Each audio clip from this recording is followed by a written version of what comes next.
compor nossa mesa, convidamos a diretora-geral da CEB, Mireia Carvalho.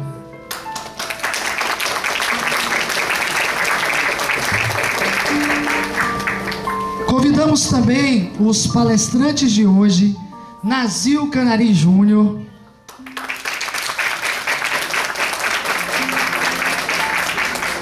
nosso companheiro Cláudio Sinotti. Já se encontra?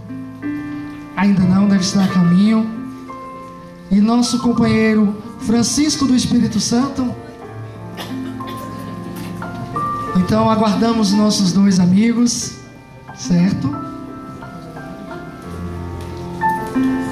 E para proferir a prece de abertura do nosso segundo dia de seminário, passamos a palavra à nossa diretora-geral, Mireia Carvalho.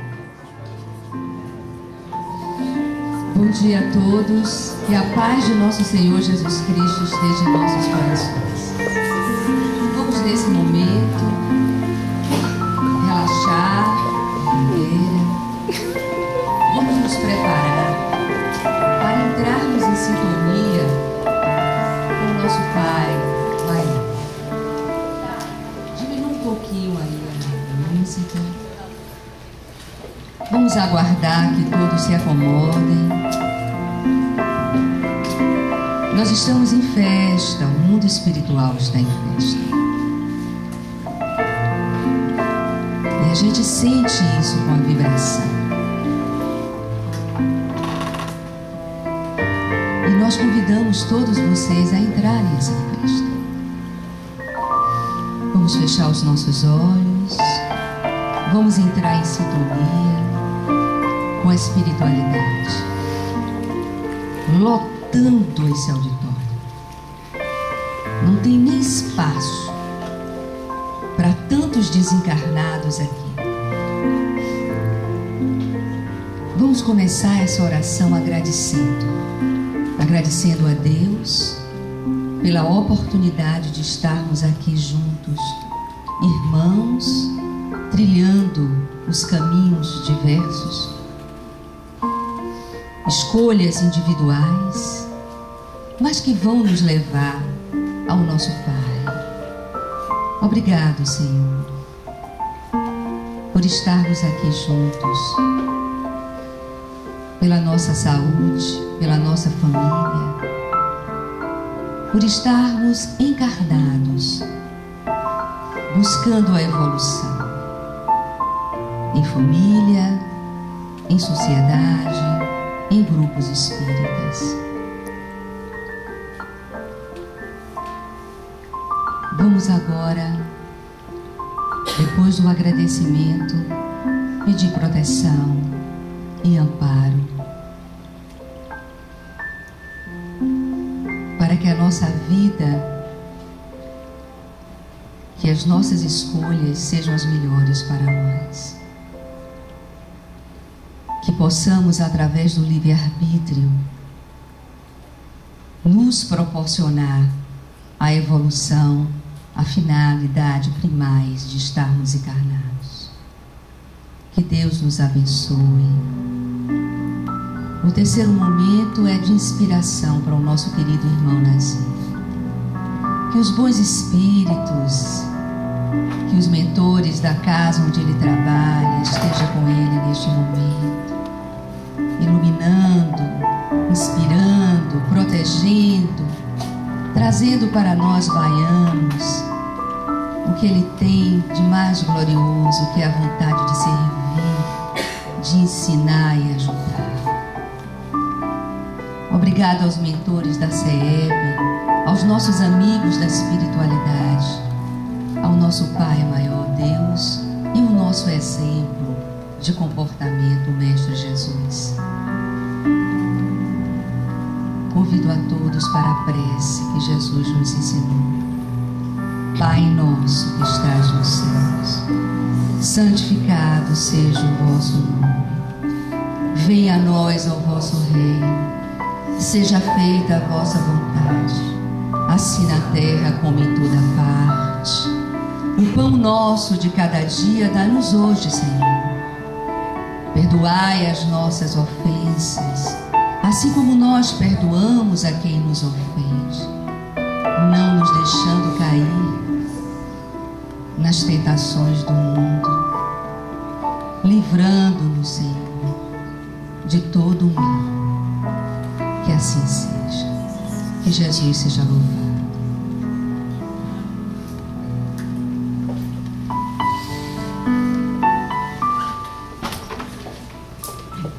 Muito obrigado, Mireia. Senhoras e senhores, ao final de cada palestra do dia, eu vou te dar um pouquinho de trabalho, tá ok? Não vou ficar bem no ângulo que você talvez queira. Que a paz seja conosco. É um prazer enorme estar aqui, embora seja bom que registre, sou um caído no evento. O convidado original, do qual sou indigno em substituir, é o meu companheiro de casa, Richard Simonetti. Mas o Simonetti, que está enfrentando um problema de saúde e que o levou a se submeter a uma cirurgia, tem me passado certos compromissos dos quais não pode se desincumbir. E eu sofro uma limitação muito grande, não essa que vocês perceberão agora, durante a exposição, mas a de tempo, já que estou na fase ativa e produtiva na vida acadêmica e tenho funções administrativas na universidade. Portanto, as férias são o único período em que eu posso efetivamente me deslocar, já que durante o ano letivo, em Bauru mesmo, desenvolvemos um trabalho razoavelmente bastante ativo, né, em termos de divulgação. Daí veio o convite da Mireia, e disse a Mireia: não posso recusar a um pedido seu, sabendo da situação, mas vocês que já tiveram a chance de ouvir o Richard e que o conhecem, vão perceber a diferença entre a água e o vinho, né? Ele, o vinho da melhor qualidade. Eu ainda uma água longe de pensar na purificação. O tema de hoje nos induz a raciocinar acerca de alguns dos tópicos de o céu e o inferno. Esse grande desconhecido, já que das obras kardecianas, nas análises que se fazem no Brasil, duas despontam como as mais lidas: o Evangelho disparadamente, e que é sempre lido equivocadamente. A pessoa abre a esmo. Quando Kardec registra na introdução: foi a obra mais difícil que eu tive para elaborar. E o sujeito abre a esmo. Ela tem toda uma estrutura. Aliás, é bom guardar isto. A espiritualidade trouxe um pedagogo para desenvolver a doutrina espírita. Um pedagogo. Ela não quis um filósofo, embora ele fosse. Ela não quis um erudito no sentido do conhecimento próprio. Ela trouxe um pedagogo. A segunda é o Livro dos Espíritos. Eu não vou dizer do Livro dos Médiuns, porque nem os médiuns o estudam. A Gênese, que as pessoas temem só do nome. E aí vem o céu e o inferno, que... Vocês querem conferir o horário aí, só para me dar essa informação? Qual é o horário agora, nesse instante? 9h25. Há 150 anos atrás, 2h30 antes dessa, a livraria Danty, em Paris, abria as portas e exibia na vitrine o céu e o inferno, ou a justiça divina segundo o Espiritismo. Na França agora são 14h30. E no início da tarde o livro estava lá. Kardec, para desenvolver o seu trabalho, usa a introdução do Livro dos Espíritos. Sim, há uma introdução que tem no item 6º informações precisas sobre aquilo que nós precisamos refletir. As doutrinas religiosas em geral, todas elas acreditam na alma. Pode procurar, mas nenhuma fala do espírito. Na alma. A alma é um termo complicado. Voltemos à introdução do Livro dos Espíritos e veremos. Não há uma uniformidade. Detalhe, todas as denominações religiosas aceitam a vida pós a morte. Nenhuma, da maneira como faz a doutrina espírita, se reporta à pré-existência da alma. E é a pré-existência a chave. Porque se eu pré-existir, e isso é uma verdade, eu vou sobreviver. Donde o temor da morte, que é o objeto do nosso estudo agora cedo, desaparece. Eu já existia antes da existência. Logo, vou continuar a existir após ela. É lógico. É lógico. É essa racionalidade que vai fundamentar a obra. O livro aparece lá em 1865. O volume era impresso com letra tipo 12, um referencial que nós temos hoje talvez no jornal, em algumas notícias do corpo do jornal. Era um livro pequeno, 500 páginas, uma edição diferente da que nós usamos. A edição traduzida por Manuel Quintão, que é a primeira a aparecer no Brasil, ela é diferente da edição primeira de O Céu e o Inferno. Havia uma mudança com alguns capítulos refundidos. Algumas questões foram agrupadas e Kardec eliminou para aquela edição, a edição definitiva de 1869, ele eliminou um quadro comparativo entre o inferno pagão e o inferno cristão, até porque vocês sabem que essa questão do inferno resta completamente superada do ponto de vista do lugar. Nós não precisamos nos preocupar com isso. Há na obra original, que não aparece nesta que eu tenho aqui em mãos, vai aparecer numa edição da FEB, agora traduzida por Evandro Noleto Bezerra, um prefácio. O prefácio foi omitido naquela versão de 1869. 1865 estava lá. E nesse prefácio, Kardec nos lega importantes informações. Há uma dúvida por que esse prefácio teria sido omitido. Kardec sempre faz preceder os seus livros de largas explicações. E elas estão lançadas ou no prefácio ou na introdução. Por que é que ele não fez isso? O que aconteceu?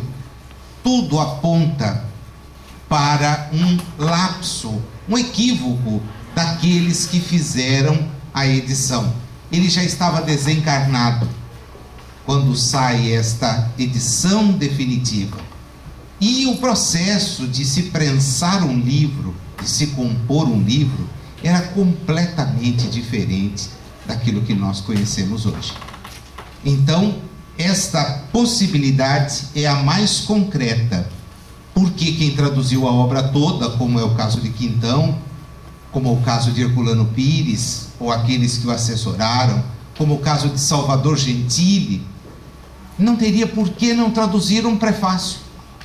Simplesmente não encontraram na obra. Diz-nos ele: reunimos todos os elementos destinados a esclarecer o homem quanto ao seu destino, e nada do que foi colocado aqui é fruto de uma teoria. Quando eu soube que nós teríamos a abertura do trabalho ontem, com a apresentação de uma peça sintética mais profunda, vi que o espírito da obra foi bem interpretado por aqueles que me convidaram, porque a obra foi escrita de trás para frente e não de frente para trás. São os 66 depoimentos da segunda parte, quase 2/3 da obra, que justificam a primeira. Ele não precisava ter escrito a primeira parte, porque ele vinha publicando os depoimentos daqueles espíritos, e ele não se perguntava mesmo onde estavam, ele se perguntava como estavam.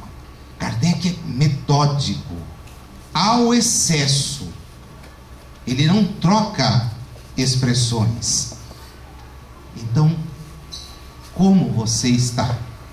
E descobre aquilo que vocês, espero, concluam ao final do dia de hoje, que não há uma teoria escrita para falar da prática, há uma prática.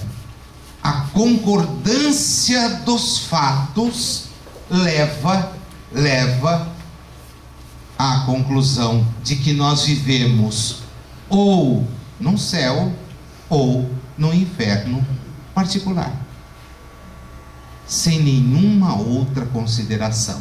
Nada então é colocado sem esse sentido, tá? Sobre a obra, nós vamos ter os capítulos, se eu já avistei, na sequência, por favor. E desse conjunto da primeira parte, me coube centrar a atenção em cima de 2: o temor da morte e a questão de um eventual processo consciencial, que eu interpretei como o Código Penal da vida futura. E eu gostaria de primeiro fazer uma enquete. Acho que era desnecessária, e ainda bem que você não vai filmar o público, para a gente não se decepcionar com a enquete. Mas dos presentes, quem teme morrer? O número tá bom, eu pensei que fosse assim, bem mais tranquilo. Então, pessoal, às 11h30, nós vamos nos encontrar, os que não temem, vamos nos encontrar, ok? Tudo bem? Nessa hora esvazia o salão, pelo menos em Bauru, né? O pessoal diz assim: olha, por que você tem tanto? Não tenho nada. Vocês vão ver que o temor da morte é altamente justificado. Aliás, isso está em O Céu e o Inferno. E por uma questão providencial, o que é mais ainda detalhado. Não é bem uma questão assim de se imaginar algo não comum. É algo que a providência nos deu e que os espíritas, porque vem a segunda parte, os espíritas terão uma razão para temer. Mas aí a conversa é diferente. Vamos trabalhar? Primeiro, o primeiro raciocínio. Como todos nós temos muito apego às coisas terrenas, e a prova disso é que o sujeito tem meu lugar, meu copo, meu livro, até diz que tem meu esposo. Coisa impressionante, é meu. Por que é seu? É porque é meu? Não seja aí solidário, né? Meu esposo, minha esposa, meu filho. São coisas que nos fazem parar e pensar. Esse pronome possessivo complica. E aí o sujeito desencarna, a família vai ao centro e diz: onde será que ele está?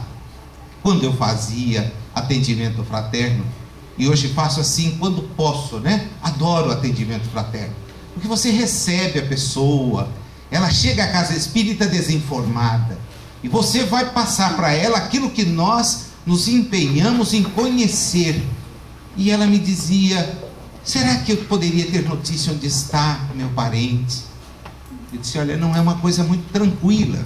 Os espíritos costumam dizer: não pergunte isso. porque nós não daremos a informação.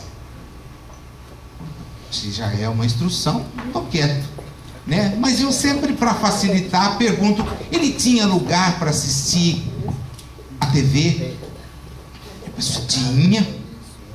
Era aquele lugar que, enquanto tinha alguém sentado, ele não entrava na sala. Era exatamente assim. Na hora de almoçar, se tinha alguém no lugar dele, ele corria, sentava-se em outro, sorrindo? Não, ficava emburrado, andando para um lado para o outro. Ele usava muito a expressão nossa casa, nosso carro. Não, era tudo meu. Então ele está em vosso lar. Aquela comunidade, vosso lar. Está lá no vosso mesmo. Não saiu de lá. E se saiu, está perdidinho. Porque onde está o vosso tesouro, aí estará o vosso coração. Então Jesus já nos dava a dica. Agora, esse temor da morte, que ninguém precisa ficar preocupado, ele é fruto da necessidade da conservação. Nós pedimos tanto a oportunidade de reencarnar e precisamos tanto dela, que o instinto de conservação, uma das leis naturais estudadas na parte 3ª do Livro dos Espíritos, nos conduz a isto.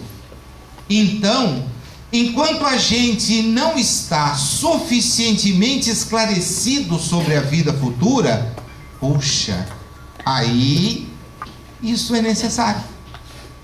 Veja como a providência é sábia. Ela nos mantém, e agora fica muito mais lúcido nós entendermos por que estamos tendo uma longevidade maior. Por que os espíritos missionários vieram nos trazer facilidades para permanecer na reencarnação? Há 1,5 séculos atrás, a perspectiva e expectativa de vida na França, lá em Paris, onde o livro foi lançado, estava muito distante da perspectiva dos países não desenvolvidos de hoje. Era muito limitada. Chegar-se aos 60 anos era algo assim fantástico. Hoje o sujeito chega nos 100 e está sorrindo. Eu tenho um amigo muito querido que aos 92 o médico disse: agora, o senhor não pode mais correr esses 20 quilômetros que está correndo semanalmente. E ele disse assim para mim: os 15 posso. Disse ao médico: tranquilo, 15 pode. Então ele mudou o trajeto e está correndo 15 aos 92. Por que isto? Ora, não é para que nós vivamos o materialismo, e aí está o nosso equívoco. É para que nós tenhamos condições de entender a vida futura, para que nós aprendamos. Veja que é todo um concerto. Os espíritos não nos trouxeram mais pessoas inspiradas. Não há mais a ideia de um livro sagrado que é incoerente em si, porque é fruto de inúmeras manifestações. Há uma obra organizada, estruturada no sentido de nos dar as informações acerca da vida futura, de maneira que a gente não negligencie mais o nosso próprio adiantamento. Há um conjunto. Nós estamos longe de entendê-lo, mas na medida em que vamos percebendo a sua presença, assim, na medida que o homem compreende melhor a vida futura, nós estamos então esclarecidos do que aqui viemos fazer. E o temor da morte diminui. Vocês perceberam o finalzinho da frase? A gente deve aguardá-la, então, de maneira calma, resignada e serenamente, porque ela chegará a todos nós. chegará a todos nós.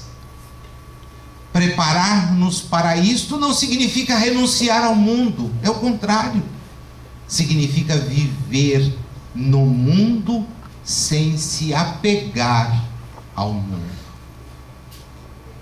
Sem se apegar ao mundo. Para libertar-se do temor da morte, nós temos que encará-la então do seu verdadeiro ponto de vista. É a ideia que aquelas 66 entidades lhe repassaram e ele sintetizou. Vocês continuam? Continuamos.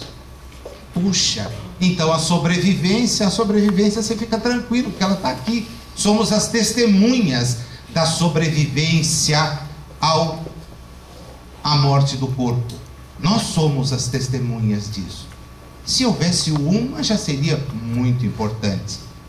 Mas o número passava das centenas.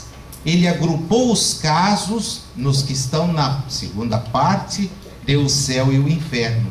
E o fez com um propósito muito claro. Ele nos quer demonstrar que é possível avançar até o ponto de nos desprendermos da matéria. Esse é o processo evolutivo. Quando nós conseguirmos abrir mão deste apego que hoje é exacerbado, e o grande inimigo do espiritismo é o materialismo, não são as visões religiosas. Nós temos muitos pontos em comum. Toda a nossa objeção é o materialismo. Aquele que o sujeito às vezes diz, tão equivocadamente como o outro, quando vai a um velório, morreu, acabou.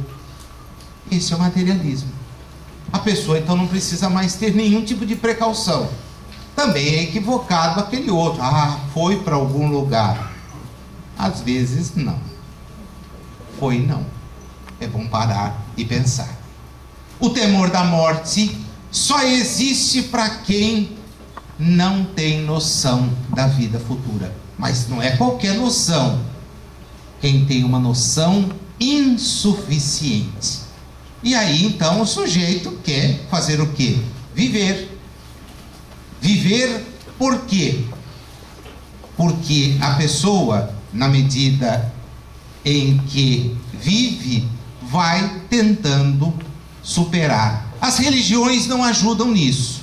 Primeiro, porque colocam essas pessoas que morreram numa região acessível só ao pensamento, quando na verdade os espíritos estão conosco. Nós estamos separados vibracionalmente da realidade espiritual, mas ela está aqui, não é um lugar além daqui. Nós é que estamos apartados disso. Achamos a sintonia vibracional dos nossos espíritos, ingressamos numa nova reencarnação. Mas os nossos espíritos não estão na reencarnação anelados a nada, estamos em contato com isso, somos o tempo todo influenciados e influenciamos.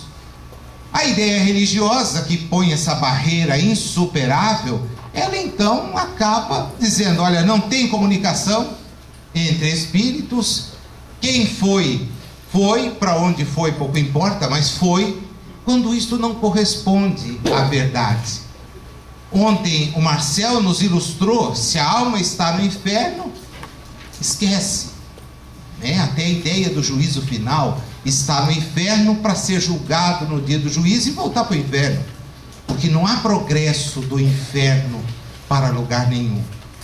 Quem está no céu, poxa, está naquela monotonia terrível de que ele nos deu notícia ontem, né? Só de pensar o descanso eterno. Para uma pessoa como eu, que sou hiperativo, eu fico imaginando, não quero, né? Já vou pedir mesmo, por favor, senhor, eu não quero. Mas você não quero. Não quero mesmo. Irmão X, numa das suas múltiplas intervenções lúcidas, como sempre, né? Irmão X tem a pena apurada. Ele nos fala de alguém que na realidade espiritual percebeu um lugar super tranquilo e se aproximou. pediu licença e foi recebido muitíssimo bem. Acomode-se, escolha o que quer, fique como quiser e observe as coisas.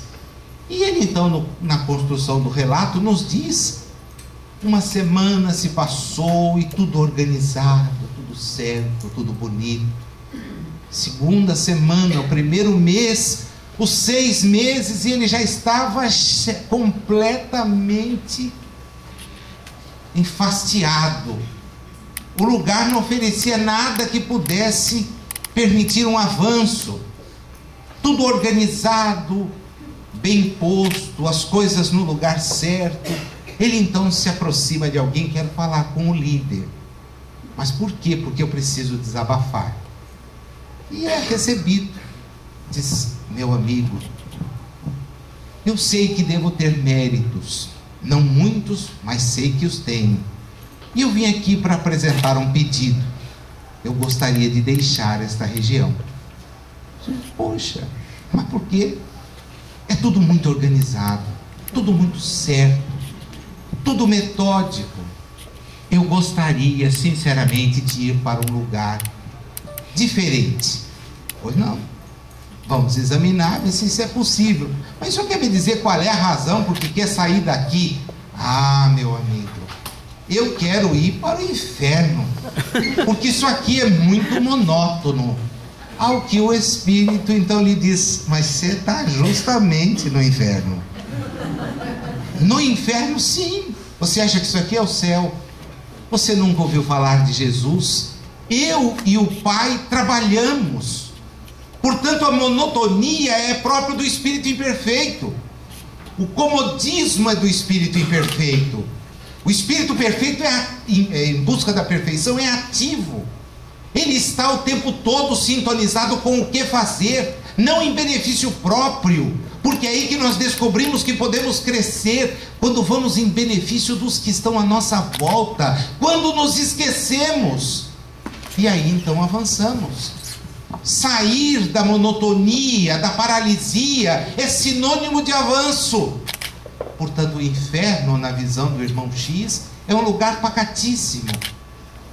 Como a distância entre todos fica insuperável, eu quero ficar perto dos meus, e isso nos atrapalha, embora nós possamos constituir as famílias.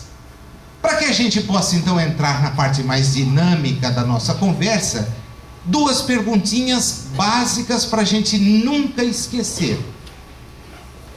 A de número 600. Dá para enxergar aí? 62? Não. 62, 1. Dá para enxergar? Ah, tá bom.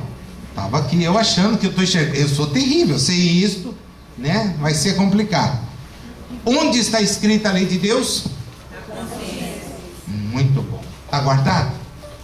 Agora vamos avançar um pouquinho. 875. Como se pode definir a justiça?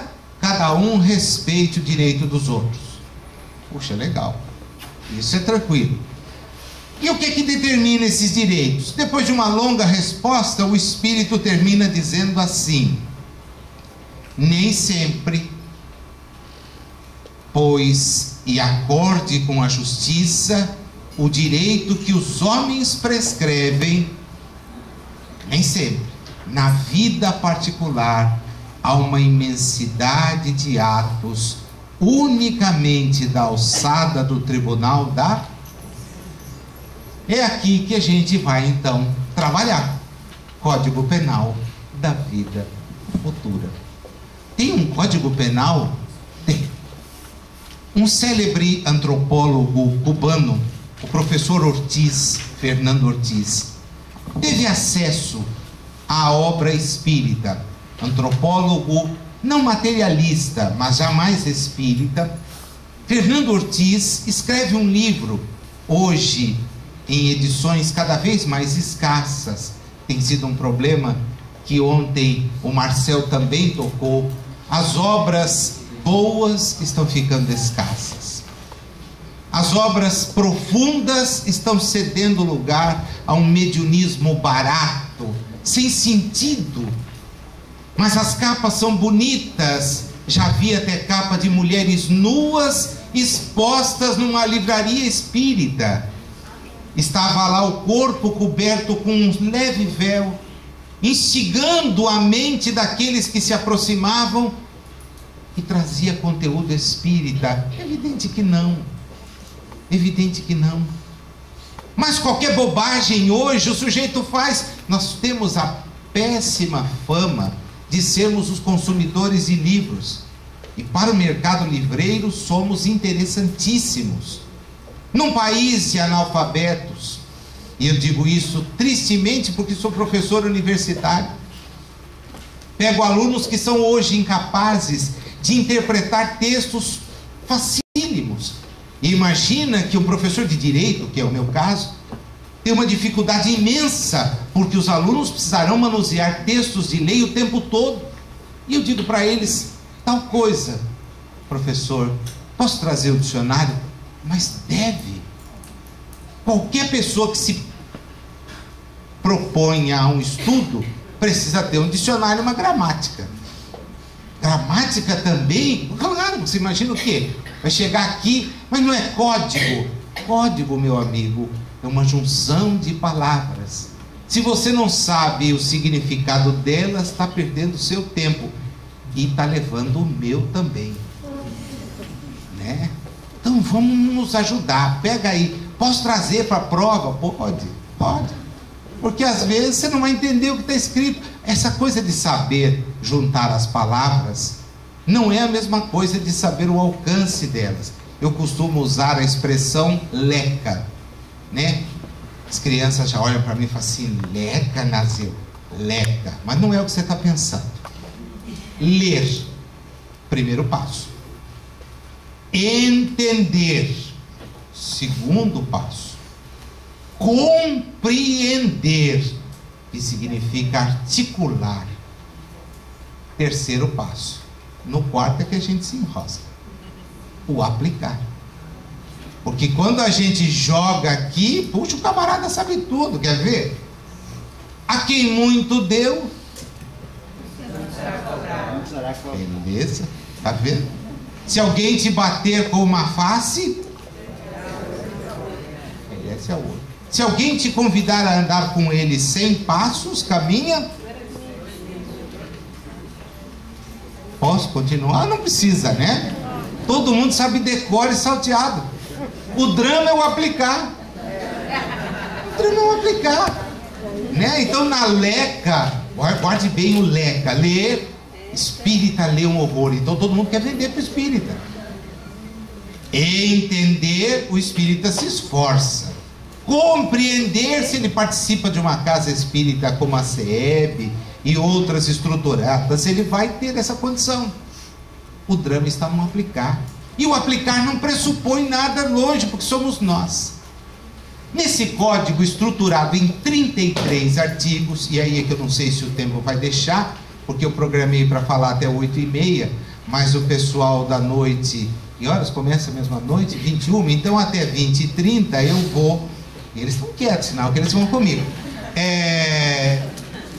Nós vamos combinar o seguinte: fazer uma coisa interativa. Eu vou reservar 2 para mim, o primeiro e o 33.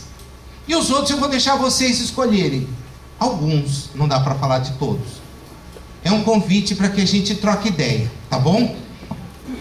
Vamos no primeiro. Antes, só um detalhe: os números quase que mais ou menos se repetem nas casas. Eu tenho feito isso já há um bom tempo, né? São vários anos aí trabalhando na divulgação de obra básica. Então os números se repetem. E curiosamente eu pedia sempre para quem vem comigo, hoje a Tati está aqui, anota o número, né? E a pessoa anota para a gente fazer uma estatística. Não leva a nada, mas faz a estatística. E uma senhorinha numa certa casa me viu anotando. E ela também anotou, né? E eu percebi o interesse dela anotando. No final, eu falei assim: a senhora vai fazer o estudo? Não, estou fazendo que nem o senhor, para jogar. Eu falei: como assim para jogar?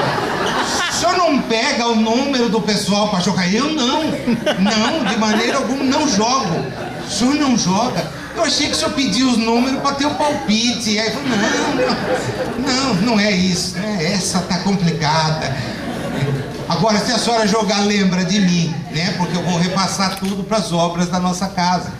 Na verdade, o espírita não precisa de nada. Aqueles que nós ajudamos é que precisam. E é por isso que, então, se alguém anotar o número e depois der certo, manda pela Mireia a notícia. O primeiro dos artigos desse Código Penal. O que é um Código Penal? Aqui, Kardec só trabalha mesmo a questão da consciência. O que nos colocará na realidade espiritual é o estado da nossa consciência. A consciência daquele que é perfectível em grau elevado terá condições de fazer bastante. Aquele que não está ainda de posse desse conhecimento e na aplicação dele, efetivamente terá um pouco de dificuldade. A alma ou espírito sofre na vida espiritual as consequências de todas as imperfeições que não conseguiu corrigir na vida espiritual. Eu não disse para vocês que ele não perde uma vírgula. Como é que ele começou lá atrás, nos dizendo que enquanto a gente não conhece a realidade espiritual, desenvolve o apego terreno. Mas quando a gente começa a entender a realidade espiritual, passa a modificar a conduta da terra.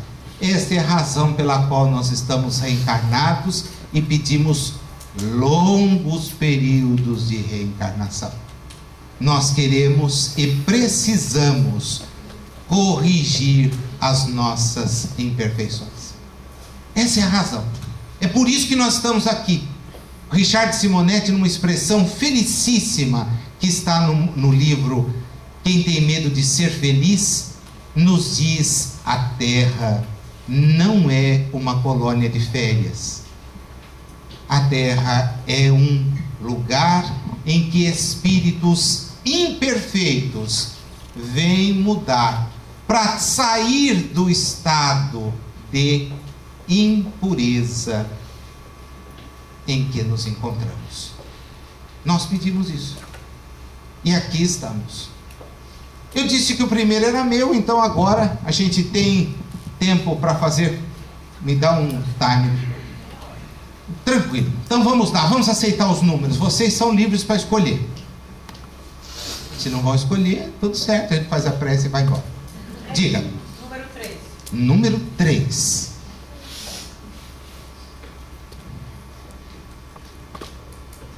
Quando aparecer essa tarja amarela aqui, não significa fica atento que a coisa vai cair. Não. É muito maior, tá? Eu só pus a síntese para o raciocínio. Não há. Querem ler para mim? O que está escrito lá? Vamos voltar? Uma Imperfeição da alma. Volta um pouquinho. Única imperfeição. Guarda a palavra única, que não importe funestas, dolorosas e inevitáveis consequências. Como é que é? Puxa, mas é uma tragédia. Não há uma só qualidade boa que não seja fonte de um gozo. Como é que é, Nazil? É exatamente isto. As nossas imperfeições acarretam sérios problemas, mas as nossas perfeições nos conduzem à melhoria. Quer dizer que nesse jogo, o que eu preciso fazer? Qual é a regra? Buscar as perfeições. buscar o crescimento. Esse é o jogo.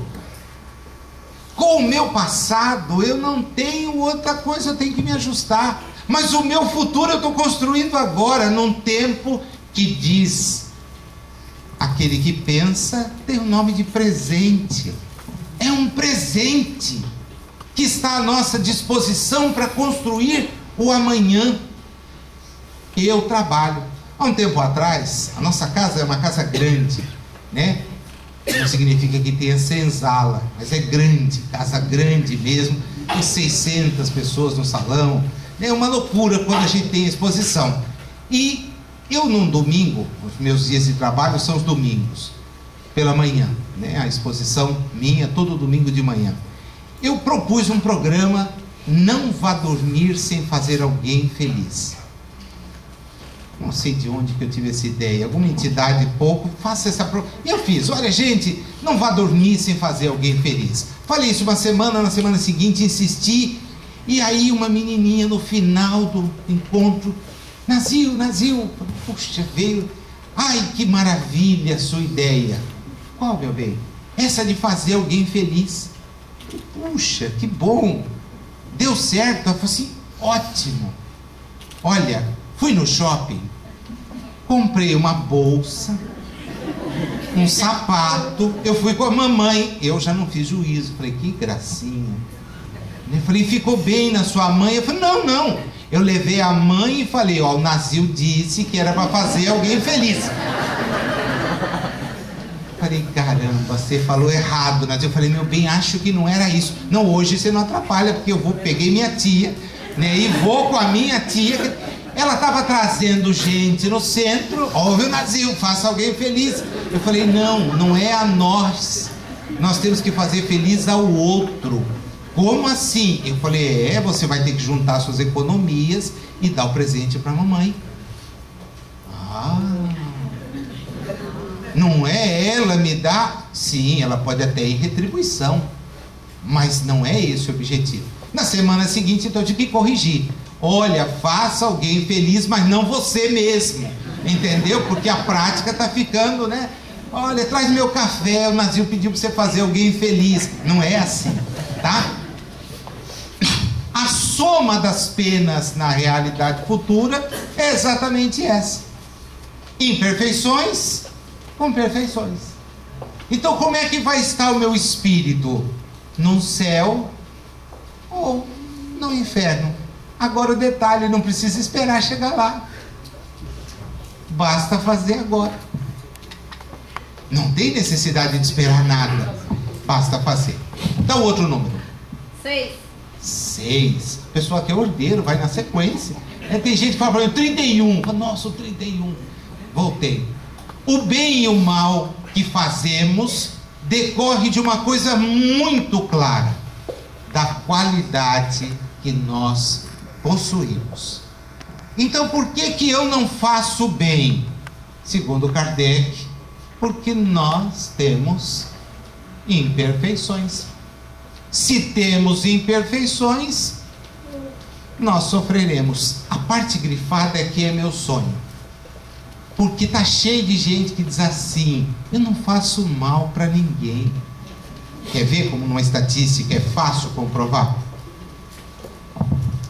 Você chuta alguém? Ótimo, muito bom. Você por acaso xinga alguém? Às vezes. Gostei da sinceridade. A senhora xinga? Não, ótimo. Então descartei você. Não, muito bem. Agora, para matar a charada: você pensa mal de alguém? Bingo! Nós espíritas efetivamente não chutamos ninguém. Imagina, a gente já passou dessa fase, né? O xingar não dá para... Imagina, você tem uma quina e só um dedo com a unha encravada. Eles marcam o encontro. E você que é testemunha ocular, evidentemente pensa, mas solta. Na hora você solta mesmo, né? E a pessoa diz assim, é palestrante no centro e solto, não tem jeito, né? Bati a quina, acertei na quina, mas o dedo com a unha encravada, então eu vou. Mas e o pensar? André Luiz, que amplia a visão da realidade espiritual, vai em Missionários da Luz nos dar uma lição através de Alexandre. Pensou, plasmou. Como? Pensou, plasmou. O que significa que quando você pensa, seu corpo espiritual registra. Registra o quê? O que eu pensei? Porque é assim que na realidade espiritual nos identificarão. O senhor Nazil, palestrante espírita? Não, senhor. Mas eu conheço. Não sou eu, não. Porque olha, como é que é o seu corpo espiritual? É isso que eu estou mostrando para vocês aí, né? Essa tragédia. Então, Emmanuel, num comentário super lúcido, encontrado no livro Palavras e Vida Eterna, vai ampliar esse conceito para uma quarta coisa. Estou estudando muito essa quarta coisa, porque ele nos fala que o sentimento, o que nós temos mesmo da nossa perfeição ou imperfeição, gera pensamento que se exterioriza na palavra e se concretiza na ação. No processo de edificar, nós temos que crescer. E aí a gente aprende o seguinte: eu sofro pelo mal que fiz, mas sofro pelo bem que deixei de fazer. Quer dizer que é fazer como os escoteiros fazem. Todo dia não vai dormir sem fazer uma boa ação. E essa boa ação não pode ser aquela que os espíritas, às vezes, na minha maneira de ver, equivocadamente acham seja a boa ação. Que é subir no ônibus, atravessar a cidade e ir cuidar de alguém que está à distância. A boa ação começa em casa. É dentro de casa que nós vamos demonstrar se estamos ou não evoluídos. Por que que os amigos nos saúdam felizes quando reencontram? E os nossos parentes festejam a nossa saída? Tem alguma coisa errada. Não é? Foi para o centro, graças a Deus. Graças a Deus. Uma dessas pessoas que nos assistia certo dia disse assim: Nazil, o que eu tenho que fazer para que a minha esposa venha ao centro? Eu falei: trate-a bem. Porque enquanto você não tratá-la bem, ela não vai ver nenhum sentido. Ou será que dá certo? Mas tenta. Mas não é para trazê-la, porque deve tratá-la bem. E ele falou: Nazil, levei a sério. E o problema ficou pior. Como assim? Bom, eu levantei mais cedo e levei o café na cama. Ela olhou desconfiada. Zé, o que é isso? Seu café, amor. Café? Tudo bem, né? Não pediu para você tomar antes para ver se estava envenenado? Não, então tá jóia. Acertou. Aí abri, ela saiu do quarto, eu arrumei a cama. Ela voltou: Zé, arrumei, meu bem. Zé, senta aqui. Não posso, acabei de arrumar. Senta. Você tem outra. Por que você? Todo homem que tem outra trata bem a mulher. É mentira, meu bem. Eu tô falando que o Nazil, quem é Nazil? Camarada lá do centro. Quero conhecer esse safado. Ela veio até o centro, sentou. Falei assim: senhor, desculpa, eu pensei que o senhor fosse safado. Eu falei: eu sou aparento que não, né? Eu estou na terra reencarnada. A senhora acha que se eu fosse espírito bom, estava aqui? Espírito bom, quando vem, é missionário e não reclama. O missionário não reclama. A irmã Dulce dormia aqui numa tábua de galinheiro. Chico Xavier, que todos os médiuns querem ser, era cego de uma vista. Tinha angina. Na conversa com o Richard agora, quando ele foi para a 4ª cirurgia envolvendo, e ele veio se despedir de mim dizendo: acho que vou embora. Eu falei: é uma pena, mas se for tudo bem, a gente se encontra lá. ficou categórico. O espírita é o primeiro a ter que testemunhar que está maduro. Então o sofrimento não deve gerar reclamações, porque o sofrimento é fruto dos nossos desatinos. Nós estamos nos ajustando com eles, e por isso precisamos estar aqui. O espírito então não reclama, ele sorri. Diante das dificuldades, lava o rosto. Tem a tristeza? Claro que tem, mas ele avança. Ele vai em frente, porque ele pediu a oportunidade. É aí que o temor da morte desaparece. Eu pedi a chance de estar aqui. Eu pedi esta chance. Outro número? 13. 13. Bom, vamos no 13. 13 é bom. A duração do castigo depende da melhoria. Como é que é? Quer dizer que enquanto não melhorar, vai se escovar. O que Deus exige por termo de sofrimento é um melhoramento. Agora eu preciso que vocês leiam para mim, porque isso aqui, se a gente não guardar essa sequência, não tem saída. O melhoramento precisa ser sério. Segundo, terceiro, sincero. Quarto, quer que eu comente? Sério. Sério. Eu vou sério. Efetivo. Sincero. Sincero. Não mais convenções. Porque se eu fizer isto, bem, o Espírito é sempre o árbitro da sua própria sorte. Não foi Deus? Imagina. A inteligência suprema, a causa primeira de todas as coisas, que está fora da realidade, princípio material, princípio espiritual, não tem nada a ver com isto. Esquece. E é complicado para as pessoas entenderem isso. Somos os construtores da nossa sorte. Se a gente quiser prolongar, é só não se emendar. O Código Penal da Vida Futura não é bolinho, me dá referência do tempo. Porque, então eu tenho 23. 21. Está anotando o número depois para mim passar? Ótimo. Esse aqui é melhor eu não ler, não é? Vamos passar para o outro? Vamos para o 22? Porque esse aqui, o sujeito, depois que conhecer isso, vai ter que pensar duas vezes. A responsabilidade das faltas é toda pessoal. Quer dizer que eu não sou por ninguém.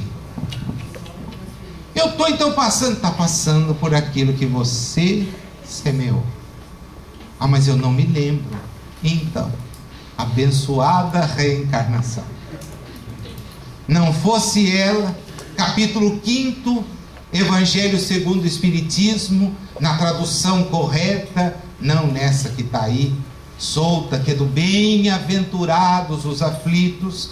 Jesus não conhecia a palavra, até se conhecesse não usaria a palavra maquerói, que vem do grego nessa tradução, bem-aventurados. Jesus era hebreu, falava aramaico. E aramaico, a palavra é asherei. Sabe o que significa isso? Troca. Em marcha. E agora você vai olhar aquele capítulo 5 do Evangelho de Mateus, ou as aberturas das frases do Evangelho segundo o Espiritismo, e vai entender: em marcha os aflitos, porque serão consolados. Em marcha os que têm fome e sede de justiça, porque verão a Deus. Isto é, se nós somos responsáveis, por que estacar? esperando que alguém resolva por mim, não. Ponha-se em marcha. E nas aflições, Kardec nos diz, capítulo 5 do Evangelho, há aflições que nós não nos lembramos, mas que foram por nós semeadas. E na medida em que foram semeadas, nós temos que efetivamente delas dar conta.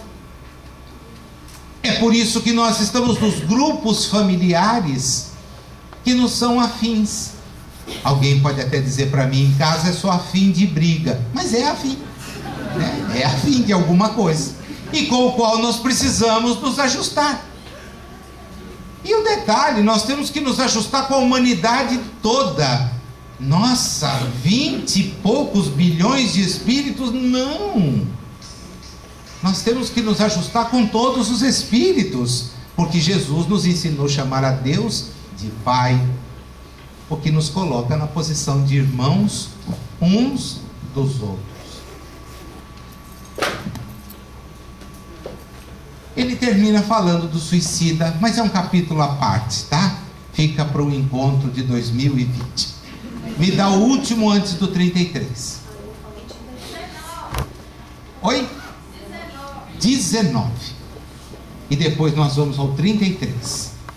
Como o espírito tem sempre o livre-arbítrio, o progresso por vezes se lhes torna lento, e a obstinação do mal persiste.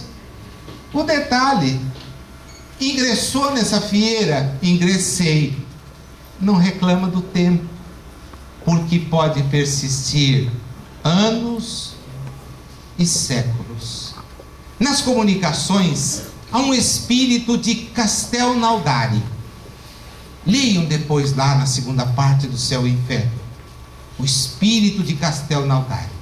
Quando Kardec publicou sobre esse espírito na revista, ele ficou chocadíssimo, tanto que ele evoca esse espírito e ele não consegue entender, até que uma hora ele perde a boa e diz para o cara: escuta aqui, meu, você está lá há quanto tempo mesmo?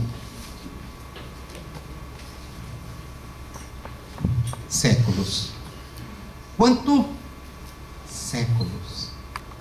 Séculos que você está nesse lugar assombrando as pessoas que vão lá? Sim, porque o lugar é meu. Que lugar é seu, meu filho? Abandona isso. Séculos, séculos perdendo. E aí, depois de tanto sofrer, esse espírito desperta.